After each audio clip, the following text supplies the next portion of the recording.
Hey, what's happening, guys? We're going to be getting started in just a few minutes. Justin just hopped on here.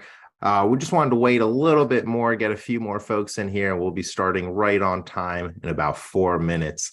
What's up, Justin? How are you doing, man? What's up, man? How are you? Good, dude. Good.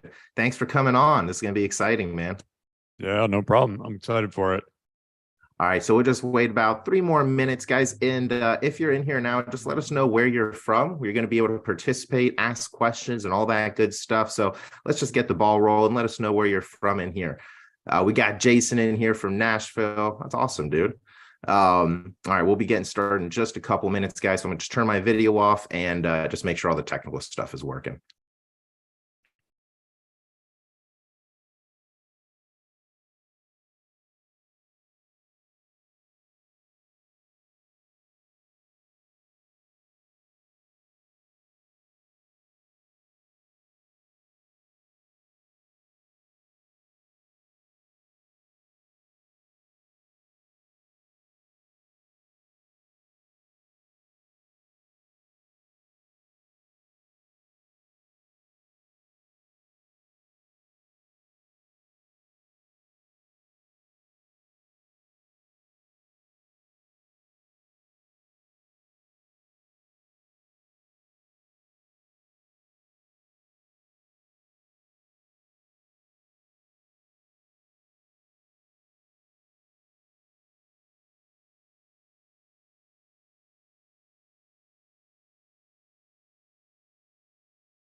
It's all ready to go.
All right, guys, we're going to go ahead and get rolling. We're still letting some folks in, just let another person in. Let us know where you're from. I know we had a couple people message in the chat. We had a Yeehaw from Nashville. We got Amit from India. This is awesome, guys. We still got some more folks coming in. Alicia from Chicago. This is great. So we'll go ahead and get started. I'm about to turn this over to my good friend Justin Goff over here, and he's going to reveal exactly how he's making $60,000, $80,000 a month with his emails. I know I'm going to be taking notes on this for sure. I got a little email list that I'd like to make $80,000 a month from. So Justin, dude, thank you so much for coming on, man.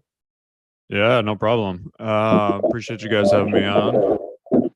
There's a little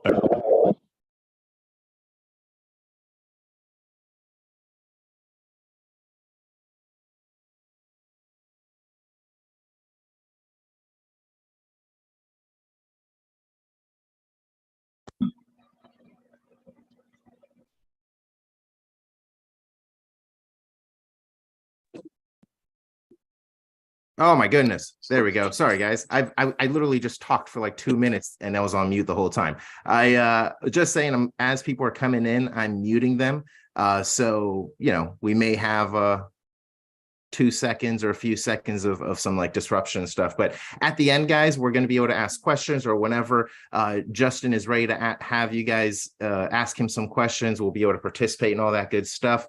In the meantime, though, just make sure that you mute yourself. I'll do my best to mute you guys, but just do yourself a favor, mute yourself, and then and we'll get rolling. So Justin, man, I turn this over to you. Awesome, man. Thank you. From me. So I'm gonna pop on here and pull up the slides. Let's see. Is this good enough, large enough? Can you guys see it? Yeah, I can definitely see it. And guys, feel free to comment and participate right there in the chats as well.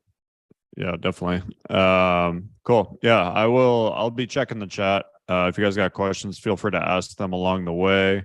I also got a few spots where I have some spots where I can stop and take questions as well. So cool. Yeah, I would love to have you guys asking questions. I want this to be interactive. I want you guys to get a ton out of this. So really, this is just an overview of kind of what I've been doing for the last year or so. I don't think I've actually ever given this presentation before. I think I just put it together just for this.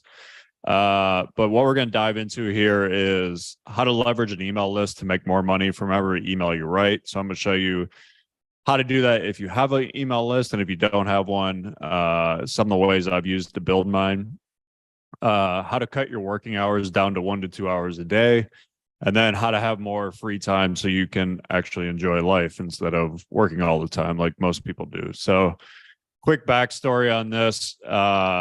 July of 2022, so last year, I had a copy coaching program that I ran with Stefan Georgi called Copy Accelerator. We had started that in 2019. It was doing somewhere around $3.5 to $4 million in profit every year. So it was doing great. It was growing. We ended up parting ways as partners. Last year, I sold my share to him. So that was last summer. I kind of was at this decision point where I was trying to figure out what I wanted to do. Did I want to take time? I basically hit my enough is enough number in terms of money for how much I wanted to make. And I strongly considered just stopping doing anything marketing wise. I considered going and building another company. And then I kind of started to play around with what I wanted to do. And I figured out this kind of happy medium where I didn't want to fully stop working because I still really enjoy talking about marketing, talking about copy. I just wanted to do it on a scale where it was more fun and me kind of just working a lot less than I was before. So that was kind of the whole plan. And really, the whole goal was, how can I do this, still make good money, still focus on only the things that I want to do, and then have a bunch more free time to go to the gym, hang by the pool, spend more time with my family, go to dinner with my friends, do more work with dog rescues, which is something I've done for a while. So that was kind of the whole game plan around this and how I came back up with it. So the big thing here is I really scaled back my entire workload, and really I'm only focusing on 2 things these days. So number 1 is growing my email list. So putting new people onto the email list as often as I can. And then number 2 is writing 1 email each day to the list. So very, very simple kind of concept here. The big thing is like just kind of sticking with this and not getting distracted by other stuff. So like I said, these are my only focuses. I'm not creating regular content on YouTube, Instagram, Facebook, TikTok, anything like that. I do post on Instagram, YouTube once in a while, or Facebook once in a while, but I'm not creating content specifically every single week, every single month, specifically for those things. I may at some point, because I do understand how big, especially for YouTube, because I just think YouTube is such a huge opportunity. But as of now, it's literally just squarely focused on building the email list, writing an email each day. So let's jump into it. So what's been kind of the result of this 1 email a day experiment? So my current list is 11,400 people, and these are mostly people like you. So mostly copywriters, business owners. There's people who want to get into copywriting. Maybe they've done other stuff like Amazon or phone closing, whatever it is. Tends to be people, I'd say about 60% of my list though is copywriters. So most of my content and what I write is targeted towards them. Yeah, I wanted to give you some actual numbers on stuff that I've done since the beginning of this year, revenue wise. So 4 kind of full months have gone by since the beginning of 2023. January, I did a little over $89,000. February 23, March 72,000, April another 83. February was actually really low simply because I literally just was not prepared and didn't have anything to really promote to my list. So that was a mistake on my part and a good learning lesson that I needed to have things kind of ready to go. So the cool thing here is, like, on average, I'm doing around 62,000 a month. I would say 85 to 90% of that is profit, as my expenses are really, really low with this business. There's not a whole lot going on that I'm paying for, which is a nice kind of spot to be in. So I'm gonna break down exactly how I'm making that kind of money. And like I said, if you guys got questions along the way, feel free to pop them in the chat. If not, I will stop at certain points so we can answer questions. So kind of the two things I'm focusing on with actually making money from the email list are mid-ticket or mid-price kind of training. So I've done a lot around the $197 mark on topics that I know my list wants to learn about. So some of the big ones: list building, writing email copy, email launches, stuff like that. I'm also promoting affiliate offers that I know are going to do well to my list. And I'll show you a couple examples of these. So I did a couple swipe files that did well, other copy courses that are high quality courses that I know will help the people on my list. I did a mindset course recently that did really, really well. So this is kind of a breakdown of some of the stuff I've promoted in the last, let's say, 6 to 8 months and kind of how it did. So as you can see, the list building course was the top one, $89,000, and that was a $197 course. So that did really, really well. I did a course on how to write kind of the style of emails that I write, which are these kind of personality driven emails. That one did $54,000. The mindset course, that one honestly did much, much better than I anticipated. I really did not think it was going to, I thought it could either be really good or it was going to do nothing. It was one of those, it was either going to be a home run or it was going to be, people weren't going to be interested in it, but people were super interested in it. That was an affiliate deal. Basically, it was $1,000 course. I got $500 off each sale, and I did $47,000 off that one. So, couple of the other ones here, PWAT. That was a email copywriting course by Tanner Henkel and Jared Harlan. Did $31,000. So that was on a payment plan. And then RMBC was Stefan's course. Stefan Georgi's, and that was on a payment plan as well, and that one did 25,000. So as you can see, this is kind of the breakdown. There's a couple swipe file ones, Todd Brown and then Matt Bacconsetti, who runs Copy Legends. I promoted both of their swipe files. Those did pretty similar in sales.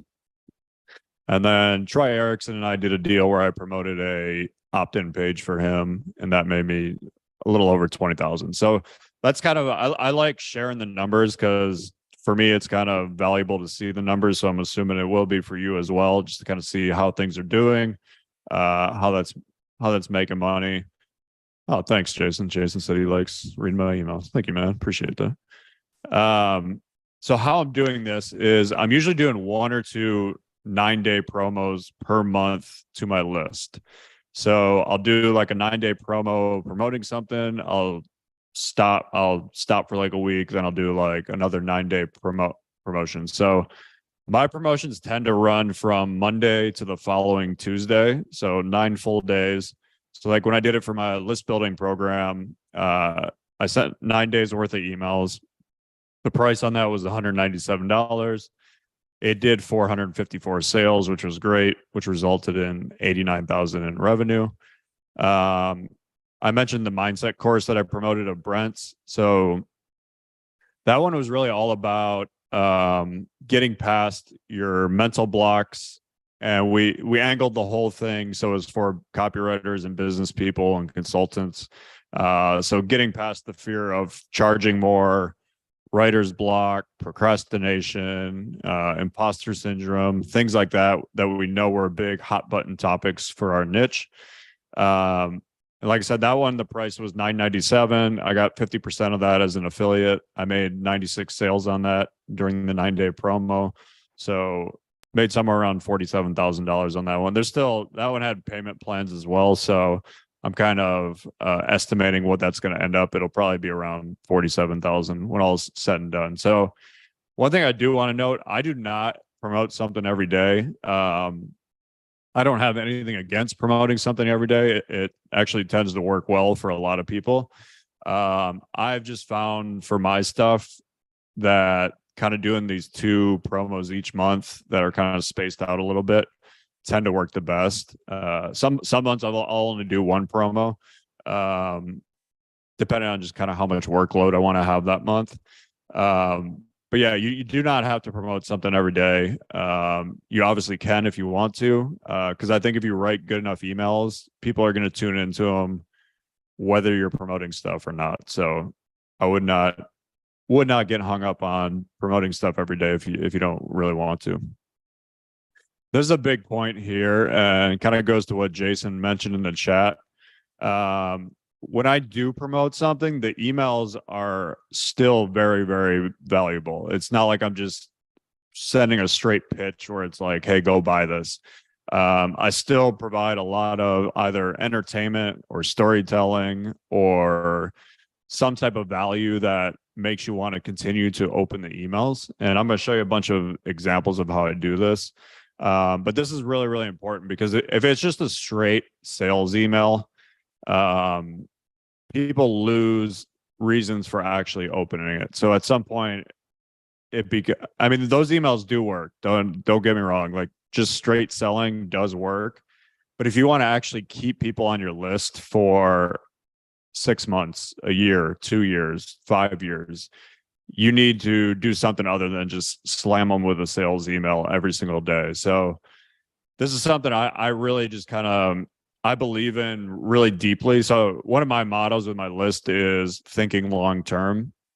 And that's really paid off. I mean, I have people, I started my email list in 2018, and I've had people on my list since 2018 that basically buy pretty much anything I put out. So they've bought stuff from me in 2018, 2019, 2020, 2021, all the way up until this year. That does not happen on most email lists. Most email lists, people will drop off at some point, and obviously I lose people too. But the fact that I have people sticking around for that long and still buying stuff, I think is a good testament to the way I kind of do my emails. All right, so let's jump into some examples here of these emails. I really want to show you a couple examples. But actually, before we jump into the examples, any questions over what we've gone over so far?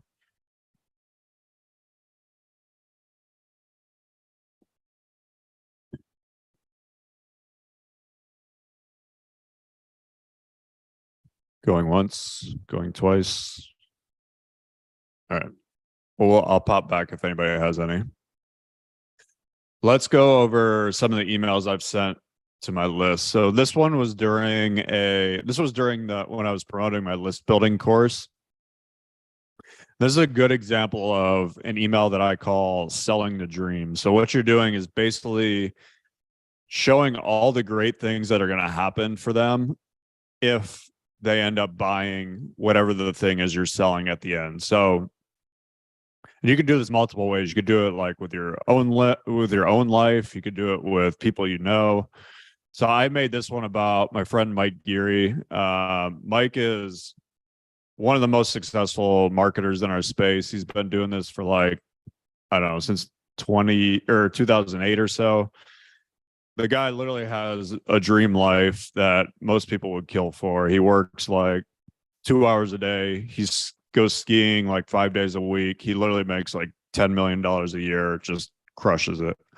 And so I thought that was a great idea for showcasing the power of having your own email list, because really Mike's whole business revolves around his email list. That's his main focus, is just continuing to build his email list and continuing to send out emails every single day. So this whole email, like I said, it's about selling the dream. So I talk about Mike, and I'm like, I'll go through the email now. So I've seen a lot of people crush it with a lifestyle business, but I don't think anyone has done it better than my friend Mike Geary. Why? Well, let's look at his life. Mike currently lives in Utah in a gorgeous multi-million-dollar house at the top of Powder Mountain. Anytime there's fresh snowfall, Mike simply pops his skis on and he's on the trails in less than 10 seconds. Pretty cool. But what's even cooler is that Mike customized his house to basically fit everything that he loves. So in addition to skiing, Mike is super into health and biohacking. So what did he do? He built out an entire day spa on the first floor of his house. Seriously, this thing looks like the kind of spa you'd find at the Wynn. It's got a full steam room, a hot sauna. When you go outside, there's a custom-made in-ground cold plunge. Next to the cold plunge is a massive 10-person hot tub that overlooks the mountain. It's simply stunning. So right here, I'm just really just painting this vivid picture of this amazing life that Mike has. Like I said, selling the dream. Because this is really what's going to kind of grab people's attention. Because it's like, oh wow, I could have a life like that if I build my own email list, if I kind of do what Mike's doing. That's really what I'm trying to sell here. So I really, like I said, paint that vivid picture. One thing I want to point out is just kind of the descriptiveness of this. So like, I really get detailed. Mike lives in Utah in a gorgeous multi-million-dollar house at the top of Powder Mountain. I'm not just saying Mike lives at the top of a mountain. So I'm really just calling out specifically exactly what mountain he's on and all that, because that gives it more kind of credibility and more realness. So then I go in, basically, I'm talking about, so I talk about how great Mike's house is. I said it's simply stunning. It's tailored to everything that Mike loves. I've been lucky enough to hang with Mike on a number of occasions, and every time I'm around him, there's one thing that always sticks out to me, and that's the fact that his first priority is not work. It's enjoying life. Seriously, he's not a slave to working. He's not spending all day managing employees or sitting on Zoom calls. He doesn't do any of that stuff. The reality is that he works like 2 hours a day and he spends the rest of his time skiing, hiking, playing with his dogs, and enjoying his spa. It's a pretty damn good life, and one that most people would kill for. But here's the thing, his life didn't turn out like this by accident. Nope. The reality is that Mike has purposely kept everything in his business simple, and he only has one focus in his business. Any guesses as to what that focus is? I'll give you a hint. It's not his social media or the operations of his business. It's his email list. So that's really kind of the crux of the email. I'm not going to go into the last part, because the last part is basically the pitch for the product that I'm selling. And that, honestly, the pitch is the easiest part, where I just basically write that and then copy and paste it into all the other promo emails. So I only have to write it once, which is nice. But that, like, you can feel how that is a good example, like I said, of selling the dream. You get a very good idea of what that kind of life could look like if I had a really good email list that was making me a bunch of money like Mike's. So that's one email that I like to send. Here's a second one. This is what I call a relatable problem email. And I usually do a relatable problem email in the form of a story. So any problem that the people you're writing to have that you can relate to, and that they can feel like, oh, he really understands what I'm going through. You should definitely use that in an email. And like I said, I usually do it with a story. So I'll give you a good example of this one. This was for the mindset course for Brent Charlton. So subject line, 20-minute cure for writer's block, ? So I hit on that one just because I know writer's block is such a huge thing with copywriters. It's one of the biggest pain points. And I knew that would get a lot of opens and a lot of interest. So basically I did this one. I started out actually as like a Q&A email because someone from my email list who was a copywriter basically wrote in with this exact problem. So I just turned that into content. So I say, a copywriter on my list who I'm not sure wants to be named writes in and asks how to get rid of writer's block. My problem is that I feel like I write too slow, sometimes because it comes from not having a good idea or not being able to think clearly to get good ideas for copy, because I have all this inner conflict and voices going back and forth and being indecisive. So it makes me spend hours just to crank out 3 emails. Would Brent's method help with something like this? So this was probably like the third or fourth day I was in on this promo. So people were writing me questions, asking about would it work for this? Would it work for this? So I just took that and turned it into content. So I just write back, here's my 2 cents. Writer's block is not simply about a lack of ideas. It's a deeper emotional issue. And in my experience, it usually has to do with you feeling like your writing isn't good enough. So you try to make it perfect. I'll give you an example. So this is where I launch into the story of kind of my own problem with writer's block. Back when I used to write 40-page sales letters, I would procrastinate for weeks on end before I started a project. Why? Because deep down, I thought this letter has to be good. I couldn't write something mediocre or something that bombed. If I did that, I thought my life would be over. In my mind, the only thing that was acceptable was the winning sales letter. And because I believed that, I became a huge perfectionist. I had to have weeks and weeks of research. I had to have 8 different ideas for a lead. I had to study every single sales letter over the last 20 years for similar offers. All that had to be done before I could write a single word of copy, which was insane. And it made my writing take forever. But here's the thing. Once I dug into my procrastination with Brent, who was my coach, I discovered most of my writer's block stemmed from me never being allowed to make mistakes growing up. So this part's kind of interesting because it's showing them that the writer's block is probably not from what they think it is. It's from a much deeper issue, kind of from usually from stuff from your childhood. So that's a pretty interesting thing for most people, because when you're able to show them something that is kind of completely different from what they believe, you're going to keep their attention pretty well.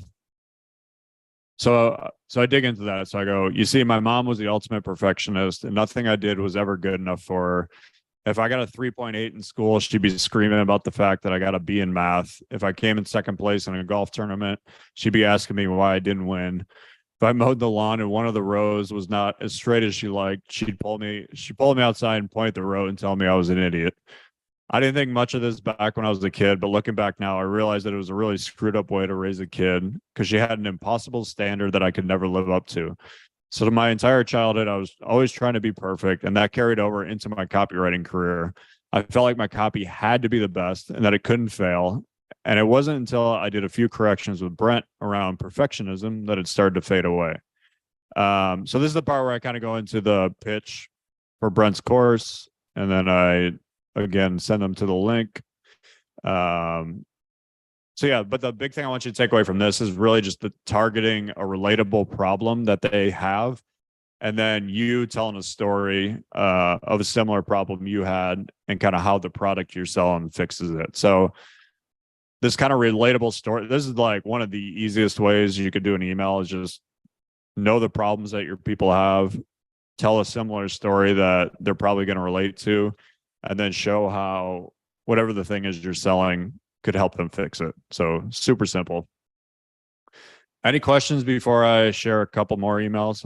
I got 1 or 2 more here that I'm going to show you guys, but any questions before I move on?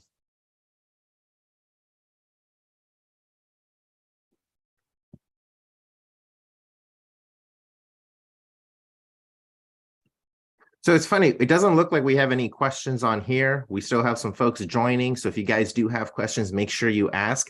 I did just notice, since I'm streaming this on YouTube and Facebook and all that stuff with Restream, Jason Boozy, I'm sorry if I mispronounced your last name, dude. He said he has 330,000 people on his email list. He commented, and he said he had a question, but he didn't ask it. So Jason, if you're listening to this, this is the time to ask, my man. So ask it, and I'll make sure I transfer it over to Justin if you're not on the Zoom call. That's a big copyright. I mean, that's a big email list. So should definitely be making some dough with that. Yeah. Here's another one that I really like. So this is an example of a contrarian email. Contrarian is basically when you go against what everybody else is saying, or you say something that people don't expect you to say. So if you're in the fitness niche and everybody's talking about why keto diet is the best, and you're basically then writing an email about why you should avoid keto. So that type of angle, like I said, it works for every niche out there. So that's what I did with this one. Subject line: why I don't read copywriting books. So this is the one, I think I was promoting the swipe file in this one. So this, you'll see how I kind of tie this in. So it starts off, not a week goes by that someone in my Facebook group doesn't ask, what copywriting books should I be reading? It's a common question. And if the person is new to copy, I usually suggest The Copywriter's Handbook by Bob Bly, which is a great place to start. But if the person already understands the basics of copy, like they have an idea of what a headline is, what a hook is, they understand how to use proof, I will actually tell them to not read copywriting books. Why? Because once you understand the fundamentals of the copy, you'd be better off spending that time reading actual pieces of copy. And here's why I say that. When I was running Copy Accelerator, I was training hundreds of copywriters. And I realized very quickly that the best way for people to learn copy is through examples. So studying the headlines on winning sales pages, or dissecting 10 different Facebook ads, or breaking down the big idea in a direct mail piece, it's by studying these examples of real world copy that you start to truly understand the concepts. Because now it's not just concepts, you're seeing the concepts in action. I'll give you an example. If I'm teaching you how to write headlines, I could tell you that a headline needs to have curiosity, specificity, and proof in it. Or I could just show you a headline like the one below that has curiosity, specificity, and proof in it. So I have this picture from an old school magalog here. It says, colds conquered by doctors' awesome pharmaceutical strength chicken soup. Developed and tested by medical professor at UCLA. So strong, you just need 2 spoonfuls. So that's a great headline. Has everything you kind of need in it. Like I said, there's curiosity in it. There's specificity. There's proof with the UCLA thing. Everything great about that about that headline. So then I go on, which one has more impact on you? Obviously this one, right? Having a real world example of what a headline should look like makes the concept easier to understand. This is why I'm such a big fan of learning through studying pieces of copy in the real world and not just learning the concepts in a book. It helps ingrain the concepts and you walk away truly understanding those concepts. And that ties in perfectly with the swipe file I've been telling you about for the last 2 days. In case you missed my other emails, Todd Brown just released a blah, blah, blah. So this is where I go into the pitch for the swipe file that I'm promoting. There's a link at the bottom for it. But this is a great example, like I said, of a contrarian email where I am kind of going against what everybody else is saying. So people on my list would not expect me to say you shouldn't read copywriting books. But that grabs people's attention really, really well. By the way, I see your guys' questions. I will hop into them right after I get done with this last example. So this last one is what I would call a basically just a proof email. So showing them overwhelming proof that the thing you are selling works. So this one I basically compared. So I'm teaching people how to build an email list. That's the course that this is selling.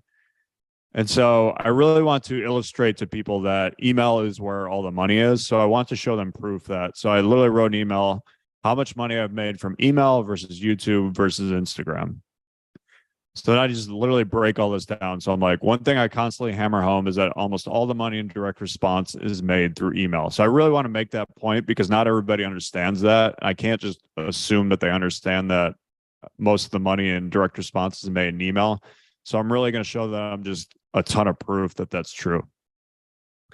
So case in point, here's a breakdown of how much money I've made over the last 5 years from email, YouTube, and Instagram. For a baseline, let's start with my subscriber follower counts on each platform. So YouTube, Instagram, email, basically they're all in a similar ballpark as far as subscriber counts. One's not like 10 times as big as the other one. However, the amount of money I've made from each of these platforms is very, very different. For example, Instagram. So I lay out a little over $6,000 in revenue. I don't promote a whole lot on Instagram. I used to do it more, but when I do promote, it doesn't make me a whole lot of money. Overall, I've sold 3 tickets to a previous Copy Accelerator event through Instagram at $1,650 each. I sold 4 people on a live freelancer training I did last year at $297 each. Now I know I could be doing more to facilitate sales on IG, but for me, Instagram is just more fun. I use it to keep up with friends, to post pictures of things I'm doing. So selling's not really a focus. That's why I only made $6,000 to date. Now let's look at YouTube. So YouTube did a little better, $27,000 in revenue. I've been posting videos on YouTube for nearly 3 years now. YouTube for me is mostly just a way to reach new people and to funnel them onto my email list. It brings me a few hundred opt-ins each month. But in terms of making money, YouTube did a decent job of making sales to the live events I used to run with Copy Accelerator. I know we sold 12 tickets to Copy Accelerator events at $1,650 each through the videos I posted on YouTube. And I also made about $7,500 in affiliate commissions from a video I did with Stefan about his RMBC copywriting course. So overall, YouTube has made me around $27,000 in sales. That's better than Instagram, but still not that much money when compared to my email list, which is what I want to show you next. Email, $5.1 million in take-home pay. So obviously this is mountains and mountains more money than I've made from YouTube and Instagram. That's really what I want to illustrate to them in this email. So this is approximately how much I've made from email since the inception of my email list in April of 2018. Everything I did from coaching to consulting to affiliate promos to selling courses came from my email list. The craziest part is that I don't even have a big list. For the first 2 years, my list was around 1,000 people. Then it was 3,000 people for a year. Now it's around 11,000 people, which in the world of email list is not very big.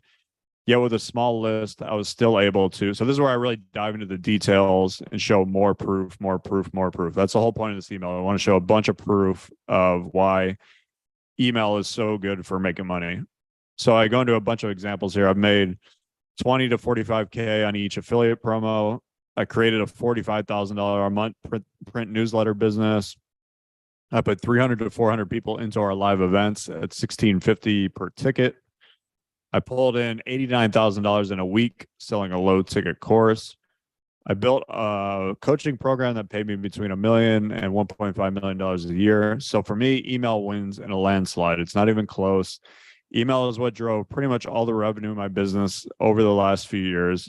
And there's a good reason for this. People are conditioned to buy things through email, and people are especially conditioned to buy things when they have a real bond with the person sending them the email. That's the key, which is why that bond has been my focus over the last 4 years with my email list. So this is where I actually go into. So, this one's actually selling my email course that teaches you how to write emails like I write them. And so I put in that part, obviously, about the bond being super important, because that's really what I'm teaching them in the course, is how to write these personality driven emails like I do. So you'll see that kind of goes into the pitch for it. Yeah. But the big thing I want you to take away from that is really the types of emails. So like I said, this one is a proof email. This one was a contrarian email. This one was a relatable problem email. And this one is what I would call selling the dream. So those are 4 of kind of the main ones that I tend to use a lot because they just tend to work over and over again.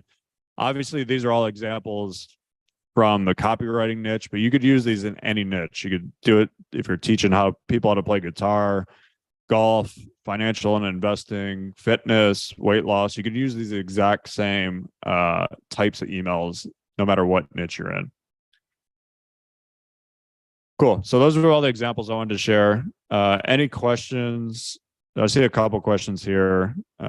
Somebody asked how to I'm assuming that was the guy with the big list asking how to monetize it.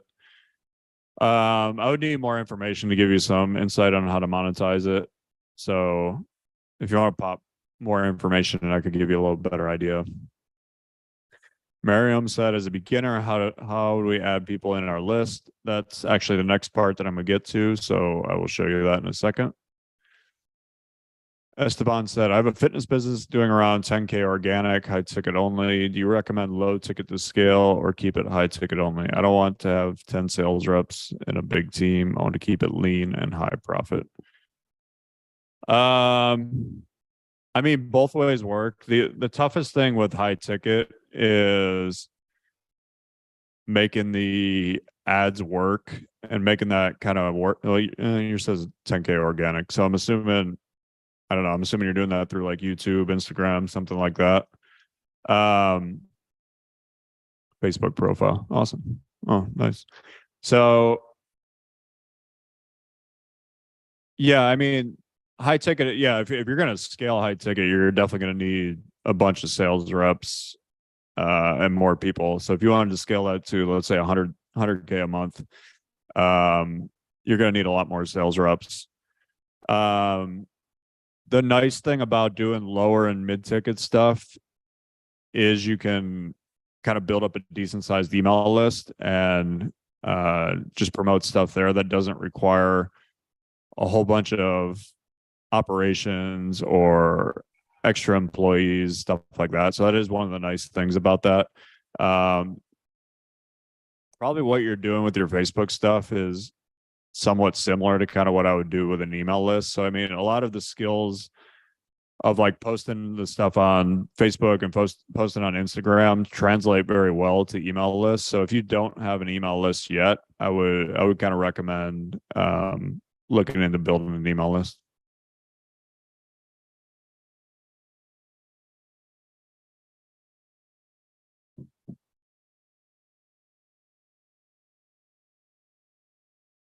I'll answer that one in a second. The low ticket offer versus a lead magnet.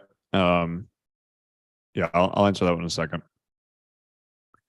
All right. So the first part we just kind of went over, which is writing the emails. That's part one of the 1 email a day method. The second part is actually building the list. So building a list is literally could be a 3-day course on its own. Obviously, I don't have 3 days to teach you everything about list building, but I'm going to share a couple of the examples that of ways that I've used that I think work really well for most people in terms of building a list. So one thing to keep in mind with list building, like most things that really matter, it is not something you can do overnight. It takes consistent time and effort to build an email list. Basically, there's 2 ways to do it. You either need to spend money or you need to spend time. Those are the 2 ways to do it. There are ways you can do it with kind of like self-liquidating offers, which would pay for all your ad costs so that you're not actually spending money. We're not going to fully dive into that in this call because that's a whole nother topic. But yeah, you need to keep in mind that, like I said, you're either going to spend time, whether that's doing kind of manual stuff, or you're going to spend money, which is paying people to promote your email list. The good news is that you really can make a lot of money even with a relatively small list. So you do not have to have a massive list to make a bunch of money, which is really nice. So I'll give you a couple ideas of what's worked well for me. So paying affiliates to mail to an opt-in. So this was an opt-in I had, and it was about 2 years ago. Basically, it was the direct response millionaire blueprint. It was basically a 26-page blueprint that I wrote that I detailed every step of the way of how I became a millionaire through direct response marketing. Basically, just like I said, laid out the whole thing, showed them what worked for me, what didn't work for me. That did really well, and I just paid affiliates to mail it. So I paid them one of 2 ways. So I'll give you a couple examples here. Ian Stanley, who has a bigger list than I do in the kind of copywriting marketing niche, I paid Ian a guaranteed $10,000 to send 3 emails for my opt-in. He sent me 1,600 opt-ins, which I was super happy with. Then I made that same offer to other people with big lists. Kelly Felix, Sean Bosler, a couple guys like that did it. That brought me a pretty good chunk of opt-ins.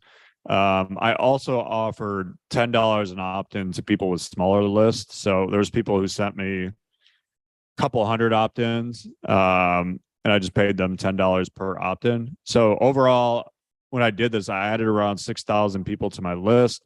I spent around 35 to 40,000 on this. But here's the cool thing: this was back when I was still running my coaching program when I did this. So I spent 35 to 40 grand to put all those people on the list. I brought in over $160,000 in sales in just 3 months from those new people on my list, from putting them into our live events, putting them into our coaching program. So that $40,000 that I spent had basically a 4x ROI in 3 months. And I mean, it's been, I don't know, a year and a half, 2 years since then. So it's probably had somewhere around a 10x ROI since then. So the ROI on it is really what matters. It's not how much you spent on it. It's the actual return that you get on it. So yeah, that's getting other affiliates to promote it. And one thing I really like about affiliate traffic is usually much more curated. So like if somebody's on an email list and they're reading marketing emails every day, or they're reading fitness emails every day, or they're reading political emails or dating and relationship emails, those are the kind of people you want on your list because they're already actively reading emails and usually probably buying stuff. So those are great leads to put on your email list. So if you compare that to like someone you get from YouTube or someone you get from Facebook, they're not always going to be email readers. But if you're getting people who are coming from actual email lists, they're much more likely to read your emails. All right, second thing that's worked well for me, list swaps. So a list swap is when you promote someone else's opt-in in exchange for them promoting your opt-in. So I've done these with a bunch of people in the copywriting marketing niche, Ben Settle, Stefan, Brian Kurtz, Kim Kraus-Schwalm, David Deutsch, and a few others. I'll give you an example. The one that I did with Ben. Ben sent me 546 opt-ins with one email that he sent to his list. I sent him around 400 opt-ins and about 200 more from our Facebook group. By the way, I'm not like picky about this. Like if I send him a couple more opt-ins and he sends me, or vice versa, not a big deal.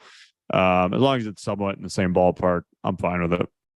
So we each got 500 plus new opt-ins. The cool thing is many of those people that I got on my list ended up signing up for coaching with me, buying products that I've sold, and the exact same thing for Ben. So a bunch of the people I've sent Ben signed up for his newsletter, bought products that he sold. This is something to really keep in mind. The best buyers tend to buy from everyone. And this happens in every niche. Like the best buyers in the copywriting niche will buy my stuff. They'll buy Ben's stuff. They'll buy Brian Kurtz's stuff. They'll buy Carlos's stuff. The best buyers tend to just buy everyone's stuff. Like I'm the exact same way. Like if I'm on your list, you're you should be very happy if I'm on your list because I just buy everything. So keep that in mind. Like you don't want to be worried that like, oh, if I'm sending all these people from my list to another list that they're going to buy their stuff and not mine. That's not really how it works. The best buyers do tend to buy from pretty much everybody. All right, last one here. What's worked for me with building a list, which is kind of doing what I'm doing right now. So teaching to different groups, coaching programs, masterminds. This all started, I used to present on the Agora marketing call. So they would do this every single week. They would have all their best copywriters, marketers, and then kind of just people in the Agora sphere would kind of be on there. It'd be a couple hundred people every week on it. And they were nice enough to let me plug my opt-in at the end of the call. I got like 300 plus opt-ins from this that were all super high quality marketers, copywriters. Like these are people who are making 6 figures a year, some making 7 figures. So that's super high quality people that I'm getting on my list. I've done the same thing for other groups. So Brian Kurtz, I've done it with his Titans group. Alex Catoni, I've done it with her copywriting group. Carlene did it with her coaching group. So the reason I like doing this a lot is one, I really like teaching. So I like kind of doing these kind of presentations and teaching stuff. But the big reason is the people on coaching groups and masterminds are people who are paying good money to learn. And those are the types of people I want to have on my list. So the quality of I care much more about the quality of the person that I'm putting on my list than the quantity, because you can get a lot of deadbeats and tire kickers and people with no money, and that's not who you want on the list. But if you're getting leads from other coaching programs, those people have already shown that they're willing to pay money to learn. They're focused on getting better at copy or getting better at marketing. Those are the types of people I really want on my list. So the cool thing, like I said, this method can really be used in like pretty much every niche. So I've seen other people use it with like very adjacent niches. So Jeff Soha, who is my tax strategist, he does this with all kind. Like he's spoken to my groups before. He's spoken to other investing groups that I'm in. He's spoken to other entrepreneurial groups that I'm in. Basically, he's talking to all these people that are his ideal clients who make a lot of money, and he can help them with tax strategy. So he'll just come on and teach them all this stuff about how they can save a bunch of money on their taxes, things they're missing out on. And after you spend an hour with him, you're like, oh, like I should just hire this guy. And that's pretty much what happens every time he does these talks. So that's a super smart way to do it. My coach Brent does this a lot, where he'll talk to different groups. He talked to a lot to our Cup Accelerator group when I had it. He's done it with a bunch of other bigger entrepreneurial groups, because that's really who his main clients are 7, 8, 9-figure entrepreneurs. I've seen other people in niche, like Brandon Carter, who is in fitness, used to do this back when he just did fitness stuff. He would teach to entrepreneurial groups. He would teach to other fitness groups. Basically any group that he could kind of get in that had quality people in it that he wanted to get in front of, he would teach to those groups as well. So no matter what kind of niche you are in, you can find groups, and you can find coaching programs and things like that that you could teach to. All right, so quick recap. My 3 favorite strategies here with list building: pay affiliates for leads, list swaps, and then teaching in other coaching groups. So I mentioned one of the things I do when I do this is actually I give away something to get people on my email list. So I'll give that away to you guys now. I actually have not promoted this yet. So you guys are the first ones who have seen it. I basically wrote a 16-page blueprint on list building that breaks down the 2 biggest factors when it comes to building a list. Basically, if you want to get people with money on your list, the people you want, and not tire kickers and freebie seekers, this blueprint shows you how to do that. And you can pick it up at justin123.com. So just pop that in your browser, and you will see the opt-in, and you can get the blueprint there for free. There's honestly nothing for sale or anything. It's just free blueprint that I wrote. I wrote it a couple weeks ago. So I think it'd be really helpful if you're trying to build a list. Any questions you guys have? So I know Esteban, you had this one. I'll go into that. But if you guys have any other questions on list building, writing emails, launches, let me know. Pop it in the comments. Esteban, so yours question was, do you recommend building a list with a low ticket offer or a free lead magnet? So it's a great question. The way I look at it is, so the low ticket offer is harder to do, definitely harder to make work. If you can make that work, that is usually the better way to go, because you can recoup the money you're spending faster, especially if you're doing this with paid ads. So if you can do a low ticket offer with a good upsell and a good back end on it that really kind of ups the average order value, that's usually the easier way to go long term. And you're just getting better quality people because they're paying money. The lead magnet is what I do, but I tend to be very specific about where I'm getting my traffic from. So I'm mostly just getting traffic from affiliates and from people that I know have quality people on their list. If I was doing stuff from like Facebook, I probably wouldn't be doing as much with a free lead magnet. But even with the free lead magnet, you still want to have some type of paid offer right after it so that you can recoup some of those ad costs. Hopefully that was helpful for you. Sam said, sorry I'm late. Sorry if you already covered this. What are your thoughts on buying lists? Not cold email spam, but buying the media asset and taking control of it, or partnering with old list owners and doing a rev share. Not cold email spam, but buying the media asset and taking control. Yeah, I mean, I've never bought an entire list like that, but yeah, I think if you have an opportunity and you know that list works really well, I mean, that would be the first thing I would want to know for sure that that list is doing well and will continue to do well. So I'd want to test a bunch of stuff on it first.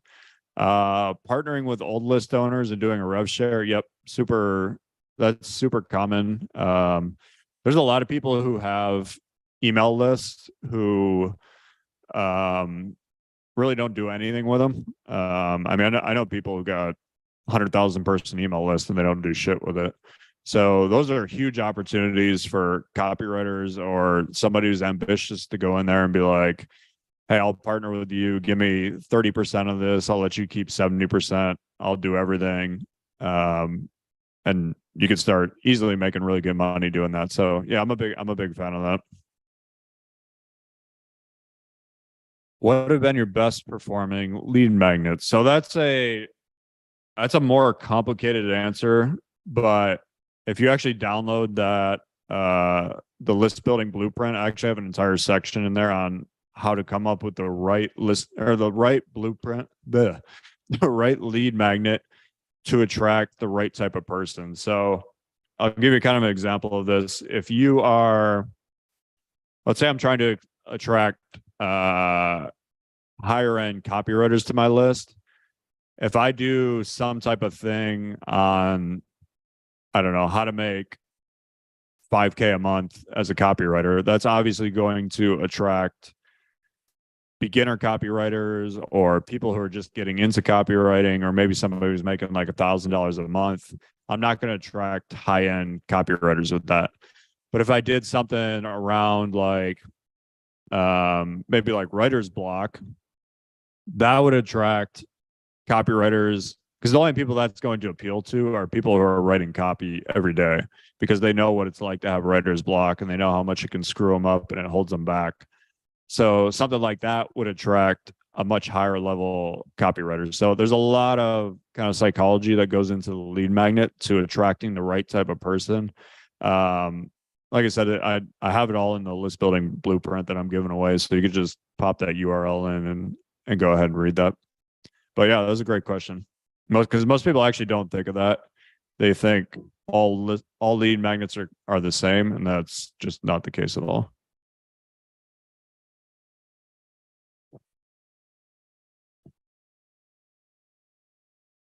Any other questions you guys got before I wrap this up?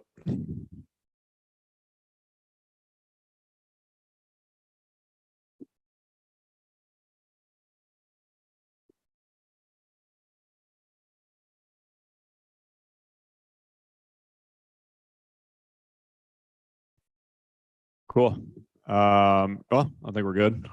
All right, dude, thank you so much for coming on. I was screenshotting, taking notes. I'm also going to watch the replay, of course. So thank you so much, man. This was really valuable for myself. Anyone else that's watching this, I know they got a ton of value.